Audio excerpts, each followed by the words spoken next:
In this problem, we're going to follow up from what we did in the previous one. The only difference between this version of the problem and the previous one is the addition of another damper, this B2. I can recycle some of the work we did for the previous problem, starting with that free body diagram. Everything is going to look the same on it, except in my forces picture, I'm going to have a third arrow now coming from that second damper. So just like the B damper, where we're assuming tension and it's going to be negative Bx dot, here I just have a different amount of damping, and there'll be a negative B2 x dot. But everything else will remain the same as we had in the previous one. So the steps we want to take to solve for x of t are going to remain the same as well. We have our equation of motion step. So we're going to use our free body diagram to write this. So if I sum forces in the x direction in my picture, I'll have a negative kx minus b2x dot minus bx dot plus an f of t equals mx double dot. And I can rewrite this like I did before. I want my output or x's on the left side, so mx double dot plus, I can group together b2 and b here, times x dot plus a kx equals f of t. So only difference we see is that that x dot term has a b2 plus a b. So effectively we're adding together the two damping coefficients when we add that second damper in parallel with the first. And then this is the equation of motion for the system. So it looks very similar to what we had in the first case. And we can go and solve it. All right, so once again, I want to solve it using Laplace transforms, and I'm going to take the Laplace transform of both sides. I'm going to apply my initial conditions. So I'm going to take this and apply a Laplace transform like I did before. So I won't go through all of those same steps, but I'm going to get an ms squared x plus a b2 plus b s times x plus a kx. All right, so again, that's initial conditions of 0 being applied and simplifying it a little bit. And that is my f of t being that unit impulse, that delta. So when I take its Laplace transform, it goes to 1. But you can look at the previous example for the details of going from the equation of motion to the Laplace transform of the equation of motion. Now my left-hand side, I want to start isolating my x term. So I'm going to pull it to the outside. I'll be left with ms squared plus quantity b2 plus bs plus k on the inside equals 1.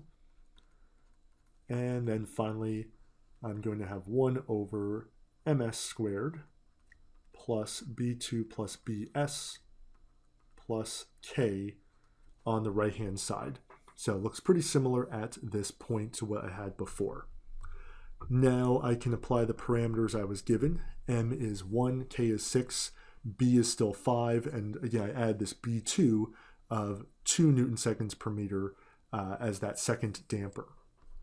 So going through here and applying numbers, my X will be M is 1, so just S squared plus 7S plus 6. So the only thing that's changed from the first version of this is the coefficient in front of S is now 7 rather than 5. But because of how I designed this problem to be, I am going to be able to do an inverse Laplace transform of this using partial fractions because this too is going to be factorable. But the factors are going to be different. This is going to be 1 over S plus 6 and S plus 1. Right, so different factors than before, 6 and 1. They multiply to 6, they add to 7. So for the partial fraction expansion, I'm going to get my A over S plus 6. And I'll have B over S plus 1. Yeah, I won't go through the details of doing the solution to the partial fraction expansion, But if we go through those steps for the partial fraction expansion, we'll get those coefficients a and b. And doing so, we'll get b is 1/5, keeping it as a fraction, or 0.2 if we want a decimal here. I'll keep it as a fraction. And a, we get actually a negative 1/5.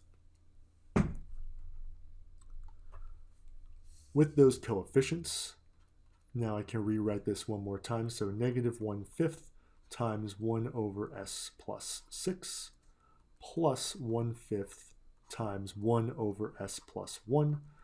All right, so I'm writing those coefficients out in front in preparation for doing the inverse Laplace transform in that next step, which I'll do now. So inverse Laplace transform of both sides. So big X inverse Laplace transform takes me to x of t, negative 1/5 out in front times e to the negative 6t plus positive 1/5 out in front, e to the negative t. All right, so going through all those steps, this is the closed form solution for this second system. Similar format, we have two exponentials being added together, but we see that their exponents are different, and we see that their coefficients are different. But we do have a positive coefficient and a negative coefficient in this one too. And both of the exponents are negative, as they were in the previous version of this problem.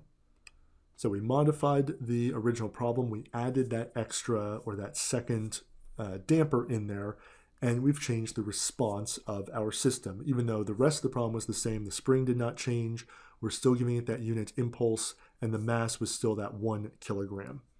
So closed form solution we got here using Laplace transform again, applied our initial conditions of 0 position, 0 velocity, and this is what we get. So we want to simulate this now over those 6 seconds and see how the behavior changes. And then we're going to compare it to what we got when we had only one damper in the problem. How does the behavior change when we add that extra damper, then increase the damping? Now looking at example 2 in MATLAB, I'm going to have that same time span, 6 seconds for comparison, but now in 17 I have a different function to define x because it's now based on this new system. So I have my 1/5 e to the negative t minus 1/5 e to the negative 6t defined here in 17.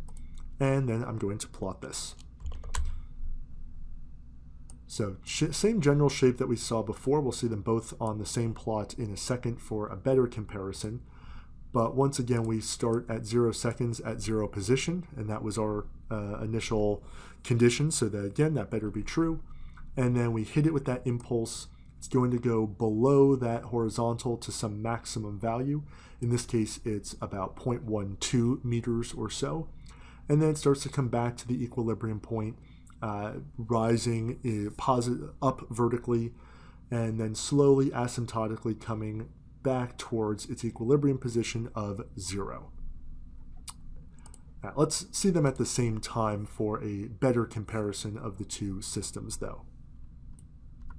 So down here, I'm going to apply it again over that 6 seconds, but I'm going to define this variable x1 for my original system with just the one damper, and x2 is going to be the system with that second damper. So again, they have different solutions to them because the effective damping coefficient increased in the second system versus the first. So let's see what happens when we plot them against each other on the same plot. And we see that the black line is that first system with that lower damping. I'm calling the damping C here. C and B, we're going to see both of those used for damping coefficients. But here we have a C of 5 for the first system, and then the higher damping coefficient, it was effectively 7 because we had two dampers, a 5 and a 2, so 7 Newton seconds per meter in that second system. So how do their responses differ under otherwise the same conditions? Well, here we can see clearly that in the first system, that maximum value, that peak, is larger, almost at 0.15, versus in the second system, it only goes up to about 0.12 meters. So the higher damping in this case lowered the peak value that we saw. And if we see also the peak value occurs at a different time. In the first system, the peak actually occurs later than in the first system. So it's a higher peak and a later peak in the first system, the lower damping system. And then if we see after that, the responses also differ a little bit. In the lower damped system, it actually returns towards the equilibrium point back to 0. It actually returns quicker. Now, it still is asymptotically approaching it. They're both approaching 0, but it's getting closer to that equilibrium point than the second system, than the more highly damped system. So even that little change of slightly increasing the damping has changed the response in our system. It changes what that mass does, or the position and the velocity of the mass after we strike it with that impulse. And we're going to be looking a lot more at designing how our system responds by choosing what these parameters are, like the damping or like the spring constant, as we get into the analysis in Unit 2.